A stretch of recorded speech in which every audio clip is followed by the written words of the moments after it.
يعني سيبك بقى من ده كله، المفروض ان رئيس الوزراء والوزراء يبقى عندهم مستشارين في الاقتصاد، يطلعوا بشويه قرارات، فرص عمل، المستثمرين يجيبوها يشتغلوا. مفيش حاجه اسمها احنا غرقانين في مشكله محل ونقفل بدري، لا ما نقفلش بدري، لا في افكار تانية كتير قوي قوي قوي. يعني في دول تانية سبقونا، ازاي بيجيبوا رجال اعمال ويشتغلوا، ازاي بيعملوا قوانين منظمه، ازاي الصين مثلا جابت كل رجال الاعمال من اوروبا وامريكا واشتغلت. والنهارده الصين سلفت امريكا في مؤتمر ال20 اللي فات في شهر 11 اللي كان في اوروبا، سلفت امريكا تريليون دولار وسلفت اوروبا 600 مليار دولار عشان خاطر اوروبا وامريكا ما تعملش ضرائب ولا جمارك على المنتجات، برغم ان الصين عارفه ان امريكا بترد الدين بفلوس مطبوعه.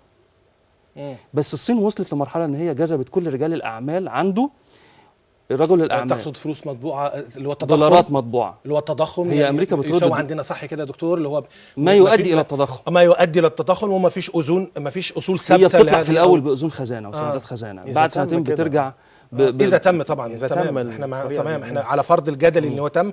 كلام الدكتور صح، ان احنا بنناقش قضيه ان هي رغم ان هي عارفه ان ده ممكن، ان هي مش يعني ان هي مش تعبانه امريكا في رد الفلوس، الا انها عشان تحافظ على منتجاتها واقتصادها بتديها عشان خاطر يبقى في رواج اكتر، انا فاهم صح، لمنتجات الصينيه في اوروبا وامريكا. هي هتستلف ورق وهترده لك بشويه ورق.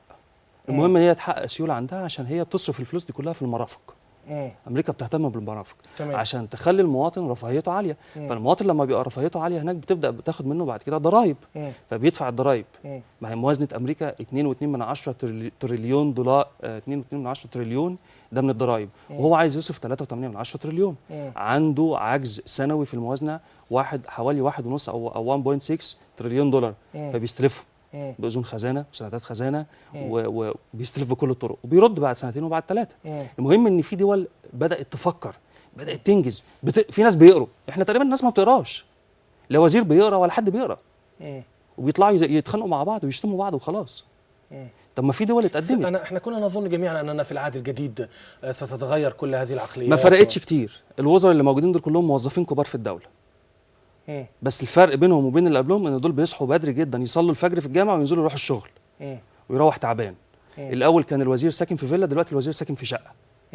لكن ده الوزراء اللي فاتوا كانوا دارسين اقتصاد اكتر من دلوقتي. طيب ممتاز، اقف معك يا باشمهندس عمرو. طيب قبل ما نفكر بقى في الغلابه، ده هيخسر الحكومه. يعني الاجمالي ضرائب الحكومه 400 مليار اللي هي معظمها ضريبه مبيعات. احتمال ضريبه المبيعات تقل 10 مليار مثلا او 20 مليار. ليه؟ لان المحلات اجمالي فعلا كام مليار؟ اجمالي ايرادات الدوله حوالي 400 مليار، معظمها ضريبه مبيعات وجمارك. اكمل مع حضرتك يا باشمهندس. الناس هيوصلوا لمرحله ان هيهربوا من ضريبه المبيعات. لا قبل المرحله ديت برضو احنا اتفقنا ان هو يدخل 5 مليار. انا بتكلم على الاضرار، انا بتكلم على الاضرار. اوكي، الحكومه عايزه توفر 5 مليار. الاول ضريبه المبيعات كام قلت لي حضرتك؟ في حدود كام؟ هجيبها لك بطريقه ثانيه. الحكومه بتفكر توفر شويه 100 مليار في اخر سنه ماليه اللي وصل فيها العجز 166 مليار. 100 مليار 107 من 10. 100 مليار. الباشمهندس قال نقطه وجيهه جدا بقى. قال ان هو دخل لي 5 صح كده، لما هيقفل لي من 10 ضريبه المبيعات اللي هي 100 مليار ديت، لو بقت نزلت 10% بس خسرتني 10 مليار. بالظبط. يبقى هو كارثه. ده بحسبه بسيطه، ده بحسبه كده بواحد زائد واحد يساوي 2. ده بند في بند تاني دخول الناس اللي هتقل. حلو. الناس اللي هتتسرح، اللي هو ايه يا فندم؟ الموظفين اللي هيقعدوا في البيت، ده خراب بيوت. او الموظفين اللي هيقل مرتباتهم. هو كلمه خراب بيوت دي مش صح يا عم. احنا بتوع الغلابه مش صح. مش خراب بيوت. هو في نقطه مش خراب بيوت دوت. هو في نقطه انا عايز اوصلها لك. هو دلوقتي رئيس الوزراء شايل الهم في شويه الكهرباء وعجز الموازنه واذون الخزانه، هو شايل الهم في دول. هو مش واخد باله ان رئيس وزراء للناس مش للشركه اللي هو ماسكها اللي هي اسمها الحكومه. يعني هو دلوقتي عايز يوفر شويه كهرباء. الله عليك. حلو. فهو بدون ما ياخد باله، هو بدون ما ياخد باله هو هيوفر كام مليار، وهيحصل ايه؟ ضريبه المبيعات هتقل وضريبه الارباح هتقل. يعني انت عاوز تقول لي ان هو رئيس وزراء لينا الغلابه مش يعني اصول كان المفروض الأول يدور على 10 مليار. يعني هو عايز هم ضاعوا من هو دلوقتي رئيس الوزراء على الناس اللي هتخرب بيوتها. بص هو رئيس الوزراء عايز يحل، رئيس الوزراء ورئيس الدوله ما هو مش لوحده ومع الوزراء، هم عايزين يحلوا مشاكلهم مع البنوك عشان الدين الداخلي والدين الخارجي. عشان يحلوا مشاكلهم عاملين يفكروا في شويه كهرباء وشويه ديون داخله وخارجه. لابد توقف معلش ارجوك دكتور. الكلام اللي انا فاهمه لو اللي انا باشمهندس اللي انا فاهمه صح قول لي صح برضه، لو غلط قول لي غلط. انا فاهم ان هو بيقول عشان مشاكلنا انت مش واثق فيا، مش واثق فيا ولا ايه؟ لا حضرتك، لا انا انت كراجل اعمال، انا معايا استاذ اقتصاد. يعني انا عشان المشاهد الكريم ما يزعلش مني، يمكن يقول ليه مصلحه كراجل اعمال. لا خالص. انا فاهم يا فندم، انا مهندس استشاري. انا فاهم يا فندم، مش رجل اعمال خالص. ما هو مهندس استشاري يعني برضه يعني لا ولا اعرف الاعمال. مهندس حر انا مهندس حر يعني، انا مش اقصد رجل اعمال خالص. طيب ممتاز. طيب على كل انا بس بسال كاستاذ اقتصاد، اقصد يعني يعني كاكاديمي بقى اللي هو بتاع بنش وطلبه وبيطلع اجيال وكده. هو الباشمهندس بيقول، وانا كلامه جميل، بيقول عشان الحكومه تجيب ميزانيه سليمه في الاخر شويه، تعدلها شويه ويبقى منظرها حلو قدام معرفش ايه ومنظرها حلو قدام ايه، تقوم تعمل لي الموضوع دوت عشان تطلع ورق حلو بس الناس تتخرب بيوتها. انا كده فاهم صح منك؟ صح انا فاهم صح؟ الكلام ده فعلا ممكن يحصل في العهد بعد ما الناس ماتت. انت فاهم يعني ايه ماتت؟ طبعا بعد ما دمعنا دم، ما احنا نسيناهم بقى خلاص. هو للاسف ده يعكس ان السياسات الاقتصاديه لم تتعدل كثيرا بعد جاوبني مباشر بس الاول. ده ممكن يحصل ولا لا يا دكتور؟ هو ده بيحصل، هو ده اللي حصل. يعني احنا بنتكلم ان ده واقع. هو ده اللي حصل في القرار دوت؟ ده وجهه نظرك كاقتصادي كخبير، ده كاستاذ جامعه، ده وجهه نظرك. انا مش بوقعك في الغلط والله ولا بحرجك على الهوا صدقني، بس يمكن الناس تعبانه وانت حاسس. هو ده اللي حصل فعلا، انه عشان خاطر تتعدل الميزانيه او منظرنا يتعدل قدام ما اعرفش البنك ايه او الدولي او مش عارف صندوق قرض ندوس إيه؟ على فئات ممكن ما يبقاش ليها صوت مثلا. بالله عليك ده ممكن يحصل او هو ده ممكن في جزء من اللي حصل؟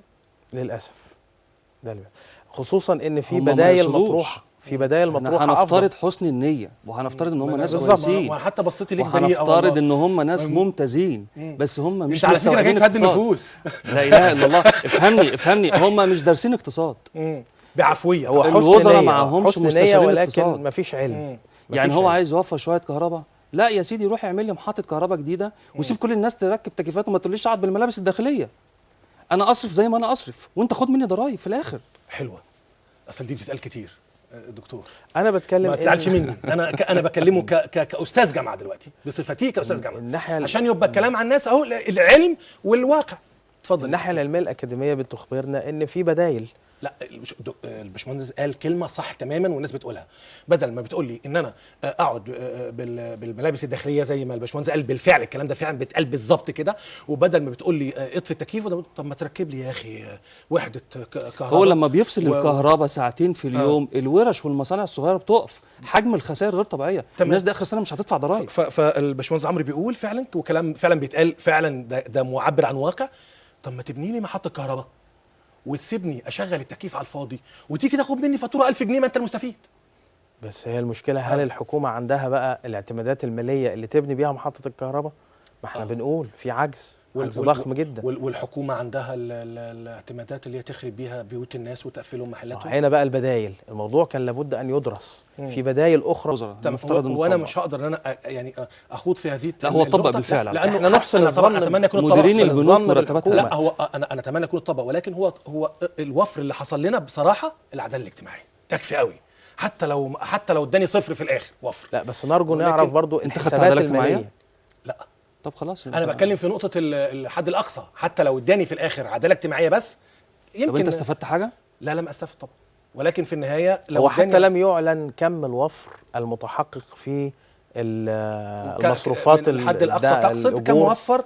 الحد الاقصى وفر كم مليار على موازنه الاجور في الموازنه العامه للدوله على بند الاجور. دعنا نعود مره اخرى الى اغلاق المحال. احنا وصلنا الى بصراحه نقطه مظلمه تماما، ان القرار غير مش مظلمه قوي، مش مظلمه تماما. هقول لك ليه مش مظلمه. اتفضل.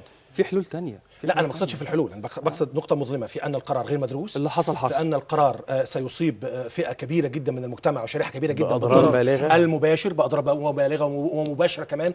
ده انا بضرك مباشر، مش بضرك من ورا، ده انا بضرك في وشك. والنفع المرجو منه مش على المستوى، مش على المستوى. يستحق كل هذه زي ما الدكتور قال بالظبط، والنفع المرجو منه مش على المستوى.